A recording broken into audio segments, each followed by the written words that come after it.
रवीचं रत्न हे माणिक आहे, म्हणजे रुबी. त्याला संस्कृत बरीच नावं आहेत.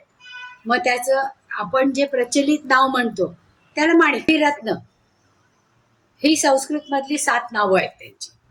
म्हणजे माणिकाला ही इतकी नावं संस्कृत मध्ये दिलेली आहेत.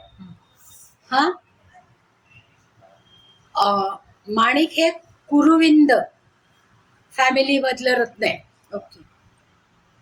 याचा रंग रक्तवर्णीय असून हे रत्न पित्त प्रधान आहे. हे धारण केल्यावर जीवनावश्यक शक्ती म्हणजे ऊर्जा, त्यांनी पित्त वाढतं.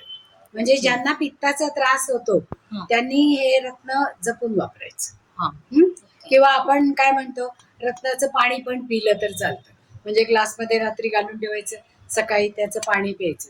म्हणजे जेव्हा जेव्हा आपल्याला, कारण पाण्यामध्ये हे सगळे तरंग शोषून घेण्याची शक्ती असते, म्हणून मग ही रत्न जशी आपण धारण करू शकतो तशीच ती पाण्यामध्ये घालून त्याचं पाणी ते सिद्ध करून ते सिद्ध जल पण पिऊ शकतो.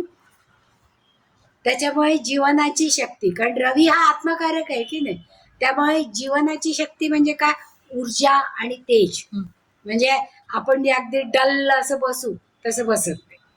त्याच्याऐवजी कुठलंही काम करताना उत्स्फूर्तपणे आपल्याला सुचतं आणि ते काम करतो. त्याच्यामुळे पैसाही आपल्याला जास्त मिळतो. पैसा आला की ऑटोमॅटिक समृद्धी येते, म्हणजे आपलं भविष्य उत्तम होतं. आता वैद्यकीय ज्ञानामध्ये मंदिराशी संबंध असला तर सूर्यपत्रिकेमध्ये शनी, राहू आणि शुक्रयुक्त किंवा यांच्या राशीत असेल.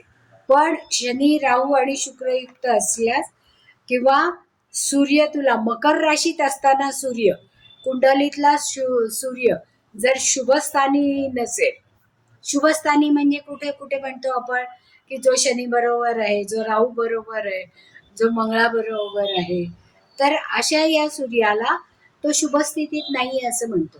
किंवा 6, 8, 12 मध्ये, कारण ती दुस्थान आहे.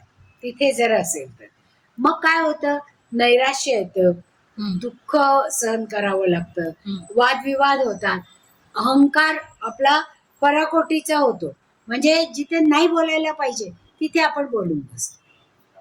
म्हणजे समोरच्याचा आत्मा दुखावतो की नाही आपण. मग त्याच्यामुळे तो दारिद्र्य पण. तर म्हणून माणिक हे रत्न वापरताना आपल्याला या सगळ्या गोष्टींचा विचार करावा.